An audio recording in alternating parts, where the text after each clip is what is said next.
സംസ്ഥാനത്താകെ തെരഞ്ഞെടുപ്പ് പ്രചാരണം കൊടുമ്പിരി കൊള്ളുന്നതിനിടെ മുന്നണികളെ പിടിച്ചുലക്കും വിധം ശക്തിയാർജിച്ച ഡീൽ ആരോപണം. UDF ആരോപണങ്ങളെയെല്ലാം പഴയ കോലീബി സഖ്യത്തിന്റെ ചരിത്രം നിരത്തിയാണ് മുഖ്യമന്ത്രി പിണറായി വിജയൻ നേരിടുന്നത്. 1971-ൽ AKGയെ തോൽപ്പിക്കാൻ RSS കാര്യവാഹിനെ കോൺഗ്രസ് പിന്തുണച്ച ചരിത്രം പിണറായി ഓർമ്മിപ്പിച്ചു. 2016-ൽ നേമത്ത് BJP അക്കൗണ്ട് തുറക്കാൻ സഹായിച്ചത് കോൺഗ്രസ് ആണെന്ന് വോട്ട് കണക്ക് നിരത്തിയാണ് പിണറായി തിരിച്ചടിക്കുന്നത്. കൂടാതെ KC വേണുഗോപാൽ രാജ്യസഭാ അംഗത്വം രാജിവെച്ച് ലോക്സഭയിലേക്ക് മത്സരിച്ചത് ഒരു ഡീലിന്റെ ഭാഗമാണെന്നും മുഖ്യമന്ത്രി ആരോപിക്കുന്നു. അതേസമയം ED കേസുകളിൽ CPIM-നെ BJP സഹായിക്കുന്നുവെന്ന ആരോപണം ഉയർത്തിയാണ് പ്രതിപക്ഷത്തിന്റെ ആക്രമണം. കൊടകര കുഴൽപ്പണ കേസും കരുവന്നൂർ ബാങ്ക് തട്ടിപ്പ് കേസുമെല്ലാം ഉയർത്തിയായിരുന്നു പ്രതിപക്ഷ നേതാവ് VD സതീശന്റെ പ്രതിരോധം. ഒരു പടി കൂടി കടന്ന് പിണറായി വിജയനും നരേന്ദ്രമോദിയും തമ്മിൽ ധാരണയുണ്ടാക്കിയെന്ന് രമേശ് ചെന്നിത്തല ആരോപിച്ചു. ഇതിനിടെ ആരോപണങ്ങളുമായി ദേശീയ നേതൃത്വവും രംഗത്തുണ്ട്. നയപരമായി BJP-യും CPIM-ഉം ഒന്നാണെന്നും മത്സരം UDF-ഉം BJP-CPIM സഖ്യവും തമ്മിലാണെന്നും രാഹുൽ ഗാന്ധി ആരോപിച്ചു. രാഷ്ട്രീയ ഡീൽ ആരോപണങ്ങളുടെ ചരിത്രം വിരൽ ചൂണ്ടുന്നത് ആർക്ക് നേരെ? ഭിന്നിച്ചു നിൽക്കുന്ന ന്യൂനപക്ഷ വോട്ടുകളിൽ കണ്ണുവെച്ചാണോ ഇപ്പോഴത്തെ ഡീൽ ആരോപണം? കാണാം RDX റാപ്പ്.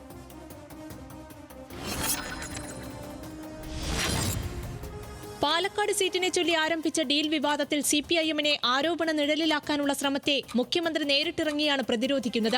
ഡീൽ ആരോപണത്തിന്റെ ശക്തി കുറച്ചെങ്കിലും കടന്നാക്രമണം തുടരുകയാണ് മുഖ്യമന്ത്രി. അമ്പലപ്പുഴയിൽ BJP-യുടെ 5000-ഓളം വോട്ട് ലഭിക്കുമെന്ന G. സുധാകരന്റെ പ്രതികരണം ഓർമ്മപ്പെടുത്തിയായിരുന്നു മുഖ്യമന്ത്രിയുടെ ഇന്നത്തെ മറുപടി. RSS-മായി പണ്ടേ കൂട്ടുകൂടിയവർ ഇപ്പോൾ മുൻകൂർ ജാമ്യമെടുക്കാനാണ് തങ്ങൾക്കെതിരെ ആക്ഷേപം ഉന്നയിക്കുന്നതെന്നും മുഖ്യമന്ത്രി കൂട്ടിച്ചേർത്തു. CPIM-ഉം BJP-യും തമ്മിൽ പരസ്പര ധാരണയില്ലെന്നാണ് പ്രതിപക്ഷ നേതാവ് VD സതീശൻ ഇന്നും ആരോപിച്ചത്. കരുവന്നൂർ ബാങ്ക് വിഷയവും കൊടകര കുഴൽപ്പണ കേസുമാണ് ഇതിനുദാഹരണങ്ങളായി പ്രതിപക്ഷ നേതാവ് ഉയർത്തിക്കാണിക്കുന്നത്. ഒരു പടി കൂടി കടന്ന രമേശ് ചെന്നിത്തല പിണറായി വിജയനും നരേന്ദ്രമോദിയും തമ്മിൽ ധാരണയുണ്ടാക്കിയെന്ന് ആരോപിച്ചു. എന്നാൽ ഡീൽ ആരോപണങ്ങളെ പൂർണ്ണമായും തള്ളിയായിരുന്നു BJP സംസ്ഥാന അധ്യക്ഷൻ രാജീവ് ചന്ദ്രശേഖറിന്റെ പ്രതികരണം. CPIM-ഉം കോൺഗ്രസും രണ്ടല്ല ഒന്നാണെന്ന് രാജീവ് ചന്ദ്രശേഖർ പറഞ്ഞു. ആരോപണ പ്രത്യാരോപണങ്ങളുമായി നേതാക്കൾ രംഗത്തെത്തിയതോടെ വരും ദിവസങ്ങളിലും ഡീൽ വിവാദം കൊഴുക്കാൻ തന്നെയാണ് സാധ്യത. RDX rap news Malayalam.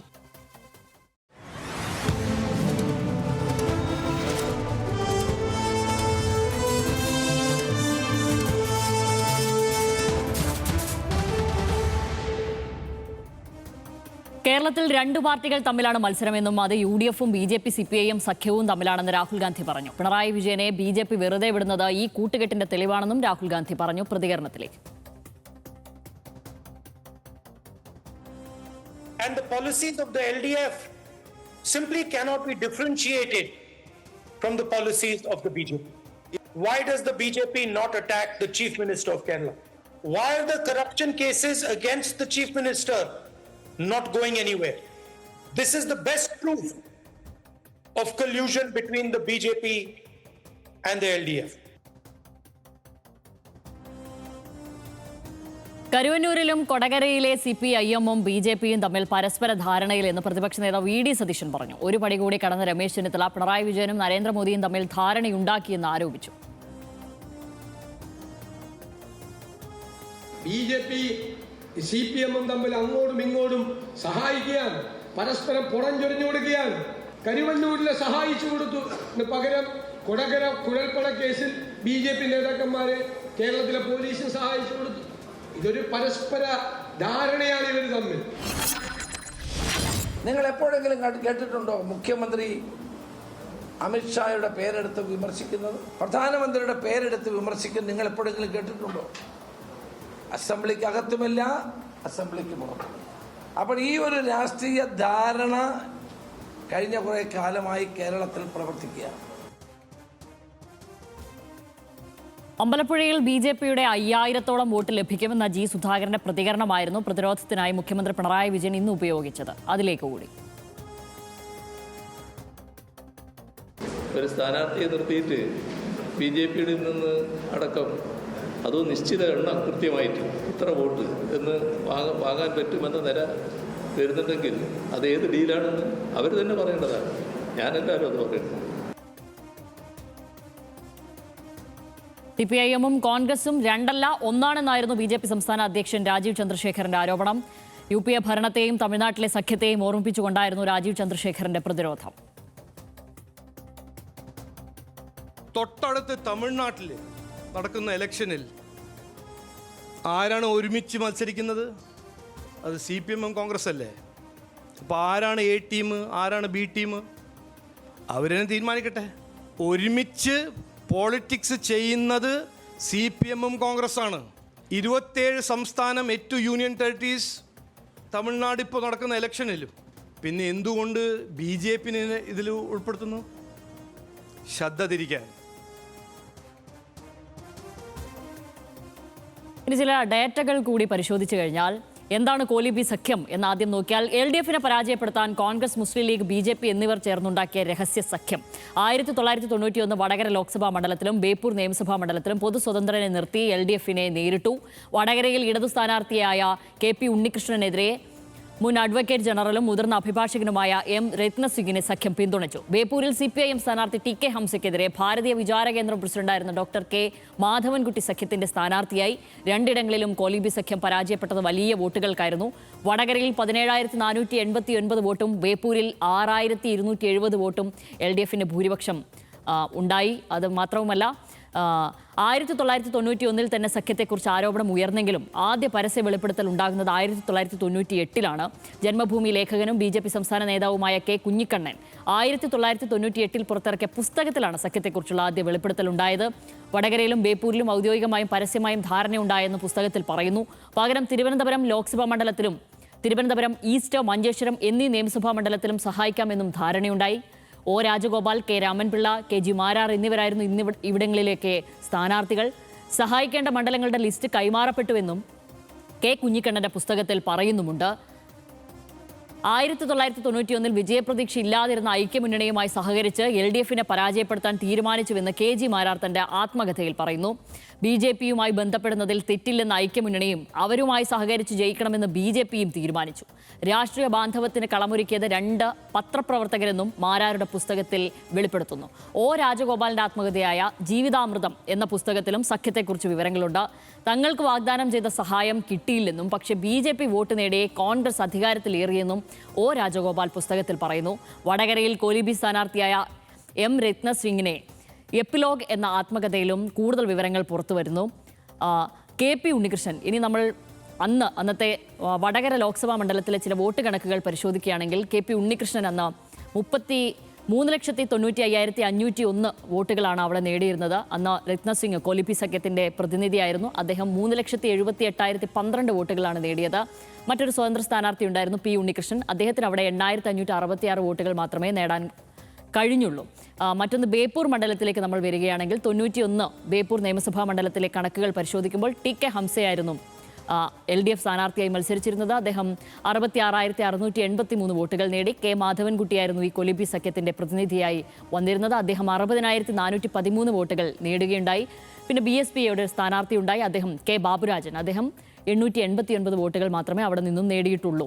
ഇനി മഞ്ചേശ്വരം 1991 മഞ്ചേശ്വരം നിയമസഭാ മണ്ഡലത്തിലാണ് മറ്റൊരു സഖ്യ ആരോപണമൊക്കെ ഉണ്ടായിരുന്നത്. ചേർക്കളം അബ്ദുള്ളയായിരുന്നു UDF സ്ഥാനാർത്ഥി.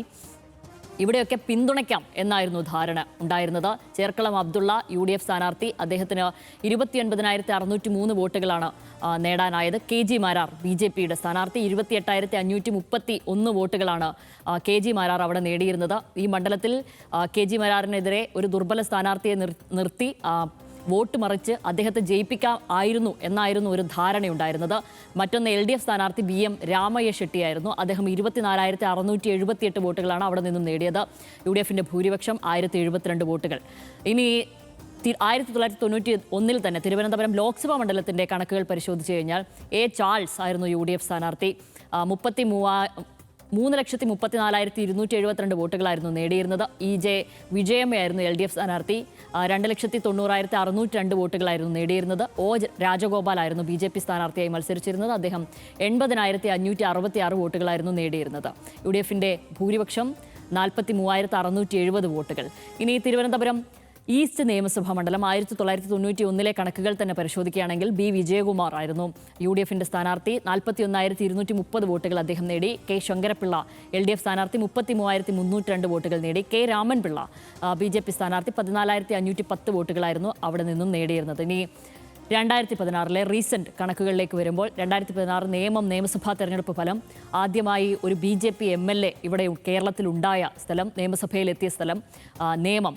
ഒ രാജഗോപാലാണ് ആദ്യത്തെ ഈ പറഞ്ഞ MLA. അദ്ദേഹം BJPക്കായി മത്സരിച്ചപ്പോൾ 67,813 വോട്ടുകളാണ് അവിടെ നിന്നും നേടിയിരുന്നത്. 47.8% വോട്ടുകൾ അവിടെ നിന്നും നേടി.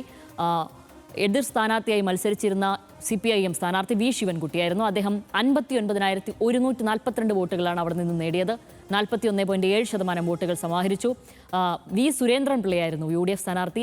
JDUവിൻ്റെ ഭാഗമായിരുന്നു അദ്ദേഹം. JDU അന്ന് UDFനൊപ്പമായിരുന്നു. 13,860 വോട്ടുകളാണ് അവിടെ നിന്ന് നേടിയത്. ഭൂരിപക്ഷം 8,671 വോട്ടുകൾക്കാണ് NDA ഒ രാജഗോപാൽ ആദ്യമായി അന്ന് നിയമസഭയിലെത്തുന്നത്. ഇതാണ് ഈ കണക്കുകൾ, ഹർഷ. അപ്പോൾ ഈ ഡീൽ ആരോപണം നിലവിൽ ആരോപണ പ്രത്യാരോപണം എന്ന നിലക്കും വാക്പോരിലേക്കുമൊക്കെ കാര്യങ്ങൾ എത്തിക്കുകയാണ്. നിലവിൽ ഈ കണക്കുകൾ വെച്ചൊക്കെ പരിശോധിക്കുമ്പോൾ ഈ ഡീലിൽ താങ്കൾക്ക് എന്താണ് പറയാനുള്ളത്? ഇപ്പോൾ ശ്യാമലി ഇവിടെ വളരെ വിശദമായിട്ട് 1991 കണക്ക് പറഞ്ഞല്ലോ. ചരിത്രത്തിൽ തെളിവ് അവശേഷിപ്പിച്ചു പോയ ഏക ഡീൽ എന്ന് പറയാവുന്നത് 1991 കോൺഗ്രസും ലീഗും BJPയും തമ്മിലുള്ള ആ രഹസ്യധാരണ തന്നെയായിരുന്നു. കാരണം രഹസ്യമായോ പരസ്യമായോ അതിനുശേഷം അങ്ങനെ ഒരു ധാരണയുണ്ടായതിൻ്റെ തെളിവ് ഒരിടത്തും ഉണ്ടായിട്ടില്ല. ഈ പറഞ്ഞതുപോലെ ഏതെങ്കിലും ഒരു പഞ്ചായത്തിനെ ചൂണ്ടിക്കാട്ടിയൊക്കെയുള്ള അല്ലെങ്കിൽ ഏതെങ്കിലും സഹകരണ ബാങ്കിനെ ചൂണ്ടിക്കാട്ടിയുള്ള ആരോപണം എന്ന മട്ടിലല്ല. സംസ്ഥാനത്ത് നടന്ന തെരഞ്ഞെടുപ്പിൽ ഈ മട്ടിലുള്ള ഒരു ഡീൽ ഉണ്ടായിട്ടുണ്ട് എന്നുള്ളത് പിന്നീട് KG മാരാര് പറയുന്നുണ്ട്, രത്നസിംഗ് പറയുന്നുണ്ട്. അങ്ങനെ പല ഘട്ടങ്ങളിലായി അത് വസ്തുതാപരമായി 98 ശേഷം വിശദീകരിക്കപ്പെട്ടിട്ടുണ്ട്. 91 ഈ സഖ്യം ഉണ്ടായിട്ടുള്ളത്. ആ സഖ്യമുണ്ടായ ഘട്ടത്തിൽ തന്നെ ഇത് എല്ലാവർക്കും അറിയാം. പക്ഷേ അന്ന് സംഭവിച്ച ഒരു പ്രശ്നം, അതിൻ്റെ ഗുണം BJPക്ക് കിട്ടിയില്ല. BJPക്ക് കിട്ടിയില്ല എന്ന് മാത്രമല്ല, അതിന് തൊട്ട് പിന്നാലെയാണ് രാജീവ് ഗാന്ധിയുടെ മരണമുണ്ടാകുന്നു. ആ തൊട്ട് പിന്നാലെ നടക്കുന്ന ഒരു തെരഞ്ഞെടുപ്പായതുകൊണ്ട് ഈ പ്ലാനെല്ലാം മാറി മറ്റൊരു തരത്തിൽ കേരളം പ്രതികരിക്കുന്നു. UDFന് വലിയ ഭൂരിപക്ഷമൊക്കെ ലഭിക്കുന്നുണ്ട്. പക്ഷേ ഇപ്പുറത്ത് ഇവിടെ BJP പരാജയപ്പെടുകയായിരുന്നു. BJPയുടേതായ നിർത്തിയ സ്ഥാനാർത്ഥികൾക്ക് പരാജയം സംഭവിച്ചു. അത് BJP എന്ന മട്ടിൽ മാത്രമല്ല, അതായത് അത് ജനസംഘത്തിൻ്റേതായിട്ടുള്ള പ്രതിനിധികൾ എന്ന മട്ടിൽ തന്നെയാണ് അവർ മത്സരരംഗത്തേക്ക് വരുന്നത്. അവർക്ക് വലിയ പരാജയം പിന്നീട് സംഭവിക്കുന്നതും അത് BJPയുടെ ആളുകൾ തന്നെയാണ് കേട്ടോ. എന്ന് പറഞ്ഞത് പലതരത്തിൽ പരിഗണിക്കാവുന്ന ആളുകളായിരുന്നവർ. അതുകൊണ്ടാണ്. കാരണം രത്നസിംഗ് വേറൊരു തരത്തിൽ കൂടി ഒക്കെ വ്യക്തിത്വമുള്ള ആളാണ്. രാമൻകുട്ടി ആയാലും മറ്റൊരു തരത്തിൽ വ്യക്തിത്വമുള്ള ആളാണ്. അതുകൊണ്ടാണ് ഞാനത് പറഞ്ഞത്. പക്ഷെ ആത്യന്തികമായി BJPയുടെ സ്ഥാനാർത്ഥിയായിരുന്നു. കോലി എന്നത് പ്രയോഗിക്കപ്പെട്ടു. പിന്നീട് കേരളം കാണുന്നത് ഇതൊരു തെരഞ്ഞെടുപ്പിൻ്റെ ഒരു സ്റ്റാൻഡേർഡ് ടൂളായി മാറുകയാണ്. അതായത് ഈ പ്രയോഗം എന്നുള്ളത് തെരഞ്ഞെടുപ്പിൽ ആരെങ്കിലും തോറ്റു കഴിഞ്ഞു കഴിഞ്ഞാൽ പിന്നെ കോലി സഖ്യം എന്നുള്ളത് അവർക്ക് ആ പരാജയത്തെ ന്യായീകരിക്കാനുള്ള, കോലി സഖ്യം എന്നുള്ളതല്ല കേട്ടോ, ഈ അവിശുദ്ധ സഖ്യം എന്നുള്ളത് BJP വോട്ടുകൾ വാങ്ങിക്കൊണ്ടു BJP സഖ്യം എന്നുള്ളത്, കോലി സഖ്യമല്ല, ഈ സ്റ്റാൻഡേർഡ് ടൂളായി മാറുന്നത് BJP സഖ്യം എന്നുള്ള ആരോപണം. തോക്കുന്നയാൾ ജയിച്ച ആൾക്കെതിരെ ഉന്നയിക്കാൻ വെച്ചിരിക്കുന്ന എല്ലാ കാലത്തെയും ആയുധം അത് BJP സഖ്യം എന്നുള്ളതാണ്. അത് കാരണം എന്താണ്, ഒരിക്കലും ഇത് സംഭവിച്ചു. കോൺഗ്രസിൻ്റെയും ലീഗിൻ്റെയും BJPയുടെയും സഖ്യം സംഭവിച്ചു എന്നുള്ളത് കൊണ്ട് പിന്നീട് ഇത് ആവർത്തിക്കപ്പെട്ടു പോരുന്നു എന്നുള്ളത് മാത്രമാണ് ഇതിനകത്ത് വസ്തുത. ഇന്നിപ്പോൾ ഇത് കേവലം ഏതെങ്കിലും ഒരു നേതാവ് പ്രയോഗിക്കുന്ന ഒരു സംഗതി അല്ല എന്നുള്ളിടത്താണ് ഇതിൻ്റെ ഗൗരവം കിടക്കുന്നത്. കാരണം CPIMനെതിരെ LDFനെതിരെ ഈ ആരോപണം ഉന്നയിക്കുന്നത് ആര് മുതലാണ്? രാഹുൽ ഗാന്ധി മുതലാണ്. ഞാനിപ്പോഴാണ് അത് ശ്രദ്ധയിൽപ്പെടുന്നത്. അതായത് നയപരമായി BJPയും CPIMും ഒന്നാണ്. കേരളത്തിൽ മത്സരം 2 പാർട്ടികൾ തമ്മിലാണ്. UDF ഒരു വശത്തും BJPയും CPIMും, BJP CPM സഖ്യം മറുവശത്തും എന്ന് രാഹുൽ ഗാന്ധി പറയുക. അപ്പോൾ അതാണ് CJP ആരോപണം. അത് കേവലം ഒരു CJP നേരത്തെ വന്ന ആരോപണമാണ്. ഇതിപ്പോൾ പിന്നെയും പറഞ്ഞിരിക്കുന്നു ഈ കാര്യത്തിൽ. അപ്പോൾ ആദ്യം രാഹുൽ ഗാന്ധി ചെയ്യേണ്ടത് ഇന്ത്യ സഖ്യം എന്ന മട്ടിൽ നിൽക്കുന്ന ആ സംവിധാനത്തിൽ നിന്ന് CPIMനെയും CPIയെയും ഒക്കെ പുറത്താക്കണം. ഈ ഇടത് പാർട്ടികളെ പുറത്താക്കണം. കാരണം എന്നാലേ സെക്യുലറിസം എന്ന കാര്യത്തിൽ ഈ രാഹുൽ ഗാന്ധി പറയുന്ന കാര്യത്തിൽ എന്തെങ്കിലും ആത്മാർത്ഥതയുണ്ടോ, മതനിരപേക്ഷതയ്ക്ക് വേണ്ടിയാണോ രാഹുൽ ഗാന്ധി നിൽക്കുന്നത് എന്നുള്ള കാര്യത്തിൽ നമുക്കിനി ഉറപ്പിക്കാൻ കഴിയുമല്ലേ. കാരണം രാഹുൽ ഗാന്ധിയെ പറയുന്ന വാക്കുകളെ നമ്മൾ ഫോളോ ചെയ്യാനാണ് തീരുമാനിക്കുന്നതെങ്കിൽ, അതിനെ വിശ്വസിക്കാനാണ് തീരുമാനിക്കുന്നതെങ്കിൽ രാഹുൽ ഗാന്ധി പറയുന്നത് ഇവർ BJPയുടെ ആൾക്കാരാണ് എന്നുള്ളതാണ്. അങ്ങനെയാണെങ്കിൽ അവരെ കൂട്ടുപിടിച്ച് എങ്ങനെയാണ് BJPയോട് ഇനി നേരിടാനാവുക, BJPയെ നേരിടാൻ ദേശീയ തലത്തിൽ ഇവർക്ക് കഴിയുക എന്നുള്ളതാണ് പ്രശ്നം. ഇനി അതൊന്നും അല്ലെന്ന് നമുക്ക് എല്ലാവർക്കും അറിയാമല്ലോ. കാരണം ഒരു തെരഞ്ഞെടുപ്പ് തന്ത്രം എന്ന നിലയ്ക്ക് അത് പ്രയോഗിക്കപ്പെടുകയാണ്. മുഴുവൻ മണ്ഡലങ്ങളിലും ഇത് പ്രയോഗിക്കപ്പെടാൻ ഒരു ഇരുതല മൂർച്ചയുള്ള വാളുമായിട്ടാണ് ഇത്തവണ UDF പ്രചാരണ രംഗത്ത് ഇറങ്ങിയിരിക്കുന്നത്.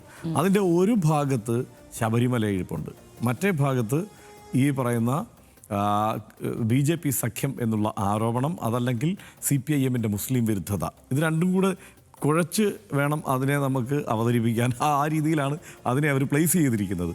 ഈ വാളാണ് വീശുന്നത്. ഒരു ഭാഗത്ത് വിശ്വാസികളായ ഹിന്ദുക്കളുടെ വോട്ട് സമാഹരിക്കാൻ ശബരിമല വേണം, മറുഭാഗത്ത് ഈ ന്യൂനപക്ഷ വോട്ടുകളുടെ ഏകീകരണം അത് തദ്ദേശ തെരഞ്ഞെടുപ്പിൽ നടന്നിട്ടുണ്ട് എന്നവർ വിലയിരുത്തിയിരിക്കുന്നു. അത് നിലനിർത്തിക്കൊണ്ടു പോകാനുള്ള ഒരു സാധ്യത തേടുന്നു. ഇത് രണ്ടും ഒരുമിച്ച് ഒപ്പിച്ച് കൊണ്ടുപോകാൻ വേണ്ടിയിട്ടുള്ള ഒരു മാർഗം എന്നുള്ളതിനപ്പുറത്ത് ഇതിന് വസ്തുതയുമായി ഒരു ബന്ധവുമില്ല. ഇനി ഏറ്റവും അടുത്ത കാലത്തെ കണക്കുകളും കാര്യങ്ങളും നമ്മളെടുത്ത് പരിശോധിച്ചാൽ ഇപ്പോൾ CPIM അല്ലെങ്കിൽ അതിൻ്റെ അണികൾ പതിവായി ചെയ്യുന്ന ഒരു കാര്യമുണ്ട്. ഇപ്പം മഞ്ചേശ്വരത്ത് എപ്പോഴും UDF-ൻ്റെ വിജയത്തിന് പിന്നിൽ കുറച്ച് CPIM-ൻ്റെ വോട്ടുകളുണ്ട് എന്നുള്ള കാര്യം അവിതർക്കിതമാണ്. നേമത്ത് എല്ലാ ഘട്ടത്തിലും UDF വിജയിക്കുമ്പോൾ അവിടെ CPM-കാർ പോയി അപ്പുറത്ത് വോട്ട് ചെയ്തിട്ടുണ്ട് എന്നുള്ളതും സത്യമാണ്. ഇത് പരസ്യമായ കാര്യമാണ്. പാലക്കാട് സമാനമായ സ്വഭാവത്തിൽ തന്നെയാണ് കാര്യങ്ങൾ നടക്കുന്നത് എന്നുള്ളത് നമുക്കറിയാം. ആ നിലയ്ക്ക് അതിനെ BJP എല്ലാ കാലത്തും അവിശുദ്ധ സഖ്യമെന്ന് വിശേഷിപ്പിച്ചിട്ടുമുണ്ട്. BJP തിരിച്ചു വിശേഷിപ്പിക്കാമല്ലോ. BJPക്ക് എന്താ തിരിച്ചു വിശേഷിപ്പിച്ചാൽ, കാരണം ഇവർ രണ്ടുപേരും ശത്രുക്കളായിരിക്കുന്നവർ, സംസ്ഥാനം ആര് ഭരിക്കണമെന്ന് തീരുമാനിക്കേണ്ടവർ, അവർ തമ്മിൽ ഏറ്റവും പ്രധാനപ്പെട്ട മത്സരം നടക്കുമ്പോൾ ഇവരങ്ങോട്ടും ഇങ്ങോട്ടും ചെറിയൊരു അഡ്ജസ്റ്റ്മെൻറ്റ് നടത്തുന്നുണ്ട് എന്നുള്ളത് വസ്തുതയാണ്. അതിനൊരു മാറ്റം ഉണ്ടായപ്പോഴാണ്. ആ മാറ്റം അവർ വിശദീകരിക്കുന്നത് നേമം തെരഞ്ഞെടുപ്പിൽ, നേമത്ത് ശിവൻകുട്ടി മത്സരിച്ച് വിജയിക്കുന്ന തെരഞ്ഞെടുപ്പിൽ,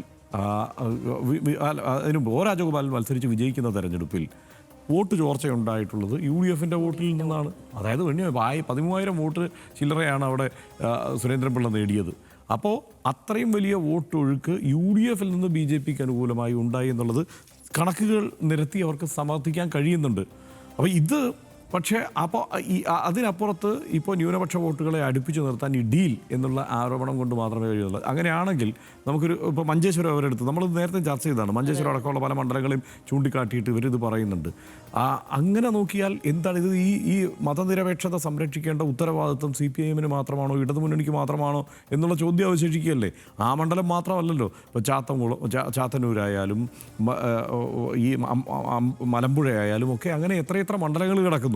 ആ മണ്ഡലങ്ങളിൽ UDF തൽക്കാലം ഇനി അങ്ങ് മത്സരിക്കേണ്ടെന്ന് തീരുമാനിച്ച് അവിടെ ഈ CPM-നെ സഹായിച്ചാൽ അവരുടെ മതനിരപേക്ഷത കൂടുതൽ അവർക്ക് തെളിയിക്കാൻ പറ്റില്ലേ?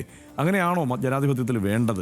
അടിസ്ഥാനപരമായി ജനാധിപത്യത്തിൽ ഇവരെല്ലാം ആരും തമ്മിൽ പരസ്പര സഖ്യമില്ലാതെ അങ്ങനെ വ്യത്യസ്തമായ ആശയവും നിലപാടും പറയുന്ന പ്രസ്ഥാനങ്ങളാണെങ്കിൽ അങ്ങനെ നിന്ന് മത്സരിക്കട്ടെ. അതല്ല, ഇനി മതനിരപേക്ഷതയെ വല്ലാതെ സംരക്ഷിക്കണമെന്ന് താല്പര്യമുള്ളവർ ആ നിലയ്ക്ക് പരസ്പരമുള്ള സഹായങ്ങൾ തുടരട്ടെ.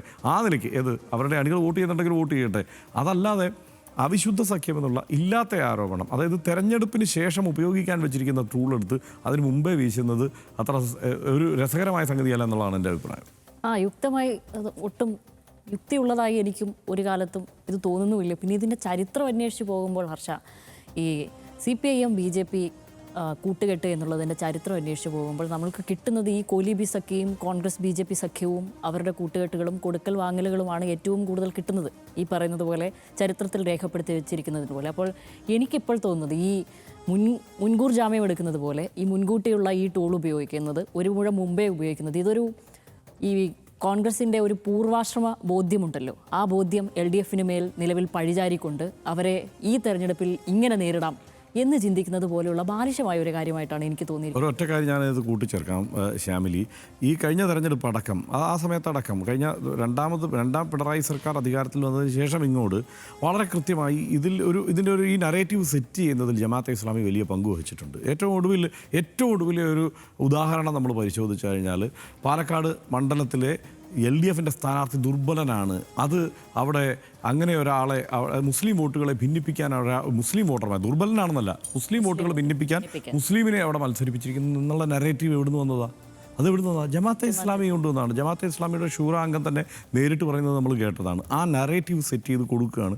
അത് UDF ഏറ്റെടുക്കുന്നു. അതങ്ങനെ ആ നിലയ്ക്ക് വ്യാപകമായി പറഞ്ഞു നടക്കുന്നു എന്നുള്ളതൊരു വസ്തുതയാണ്. അതിൽ തെളിവ് സഹിതം നമുക്ക് മുന്നിലുള്ള കാര്യമാണ്. പക്ഷേ എന്താ പ്രശ്നം എന്നറിയാമോ? ഈ അവിടുത്തെ ഈ NMR റസാക്ക് എന്ന് പറയുന്ന സ്ഥാനാർത്ഥി മത്സരരംഗത്തേക്ക് വരുമ്പോൾ അവിടെ അദ്ദേഹം വളരെ കരുത്തനായ ഒരു സ്ഥാനാർത്ഥിയായി തന്നെയാണ് നമുക്കിപ്പോൾ പ്രകടമായി കാണുന്നത്. അദ്ദേഹം കൃത്യമായി രാഷ്ട്രീയം പറയുന്നുണ്ട്, കാര്യങ്ങൾ പറയുന്നുണ്ട്.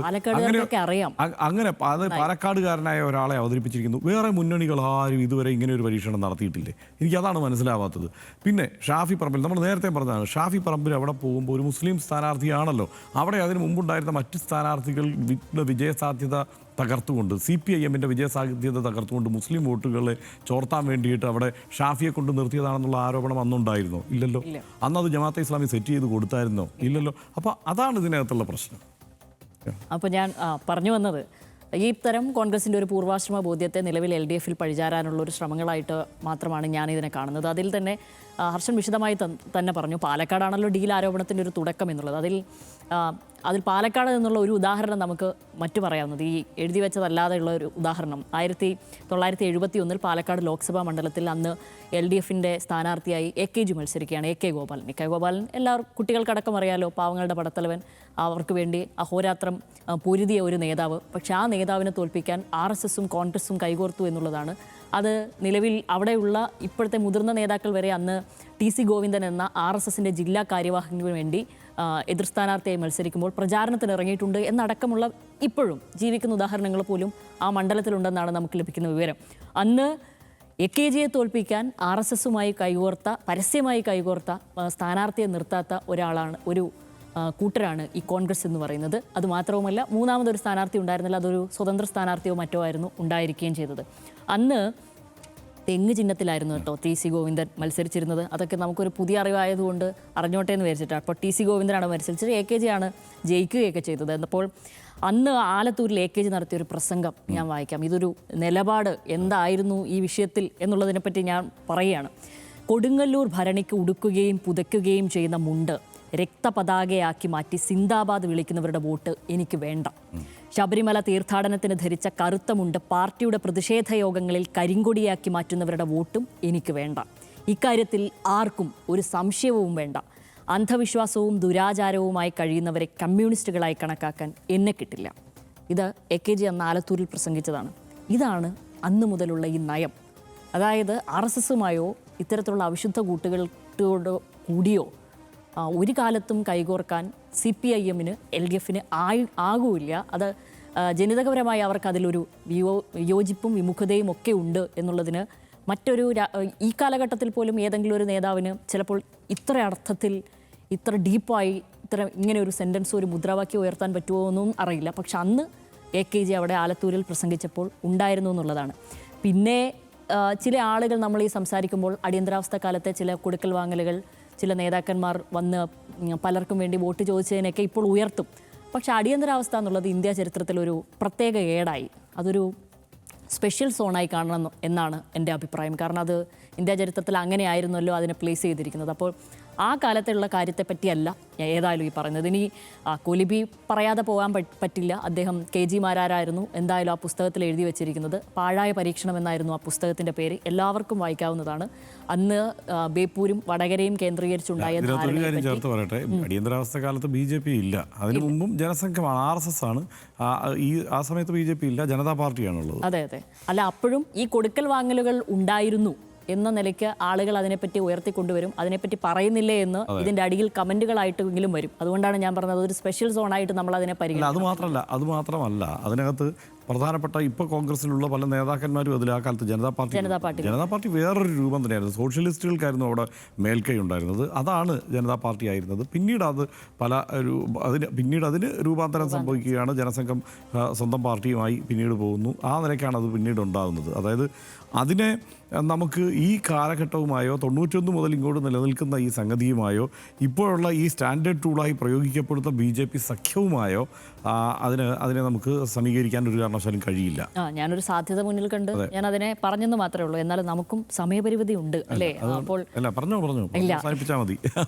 എങ്കിൽ പോലും ഈ പറയുന്നത് പോലെ നമ്മൾ വന്നു അന്ന് KG മാരാരുടെ പുസ്തകത്തിൽ അത് ഉള്ളതാണ്. അത് കഴിഞ്ഞ് നിയമമാണ് ഏറ്റവും റീസെൻ്റ് ആയിട്ടുള്ള ചരിത്രത്തിൽ ഇത് പറയുന്നത്. അന്ന് വോട്ട് കുറഞ്ഞത് ആരുടെയാണെന്ന് നമ്മൾക്കറിയാം. ഇനി തൃശ്ശൂരിലാണല്ലോ മറ്റൊരു അക്കൗണ്ട് തുറന്നു കൊടുത്ത ഒരു കാര്യം പറയുന്നത്. തൃശ്ശൂരിൽ പൂരം കലക്കിക്കൊണ്ട് UDF സഹായിച്ചു എന്നാണ് VD സതീശൻ പറഞ്ഞിരുന്നത്. പക്ഷേ അദ്ദേഹം ആലോചിക്കണം, 87,000 വോട്ട് കോൺഗ്രസിൻ്റെ എവിടെ പോയി ഈ തെരഞ്ഞെടുപ്പിൽ എന്ന് ആലോചിക്കണം. എന്നിട്ട് വേണം ഇത്തരം ആരോപണങ്ങൾ ഉന്നയിക്കാൻ എന്നാണ് പറയുന്നത്. അപ്പോൾ ഈ ബൂമറാങ്ങായി ഇത്തരം ആരോപണങ്ങൾ തിരിച്ചു വരുമ്പോൾ ശരിക്കും ഈ ഡീൽ ആരോപണങ്ങളൊക്കെ ഇത്തരത്തിൽ ഉന്നയിക്കുമ്പോൾ ഈ ചരിത്രം ഇവർക്ക് നേരെ നിന്ന് കൊഞ്ഞനം കുത്തുമെന്നാണ് എനിക്ക് ഈ ഘട്ടത്തിൽ പറയാനുള്ളത്. എന്തായാലും സമയപരിമിതി ഉള്ളതുകൊണ്ടാണ് നിയമസഭാ തെരഞ്ഞെടുപ്പ് പ്രചാരണത്തെ ഡീൽ ആരോപണത്തിൽ തളച്ചിടുക എന്ന ലക്ഷ്യവുമായി മുന്നിട്ടിറങ്ങിയ UDF നീക്കത്തെ ചരിത്രം നിരത്തി തിരിച്ചടിക്കുകയാണ് മുഖ്യമന്ത്രി അടക്കമുള്ള ഇടതുപക്ഷ നേതാക്കൾ. ഇതിനായി പഴയ കോലിബി സഖ്യവും UDF BJP ഡീലുകളും ഓർമ്മപ്പെടുത്തിക്കൊണ്ടാണ് LDF പ്രതിരോധം. മാത്രമല്ല G സുധാകരന്റെ തനിക്ക് BJP വോട്ടുകൾ അടക്കം കിട്ടുമെന്ന പരാമർശം LDF രാഷ്ട്രീയ ആയുധമായി മാറിയിരിക്കുകയാണ്.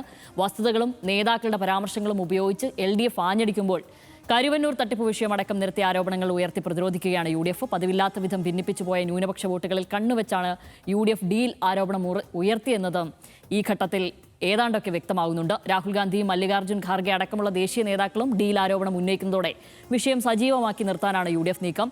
ന്യൂനപക്ഷ വോട്ടുകൾ ലക്ഷ്യം വെച്ച് കഴിഞ്ഞ പല തെരഞ്ഞെടുപ്പുകളിലും മുന്നണികൾക്ക് പയറ്റിയ ഈ ഡീൽ ആരോപണം ഇത്തവണ ആർക്ക് നേട്ടമാകുമെന്ന് കാത്തിരുന്ന് കാണാം.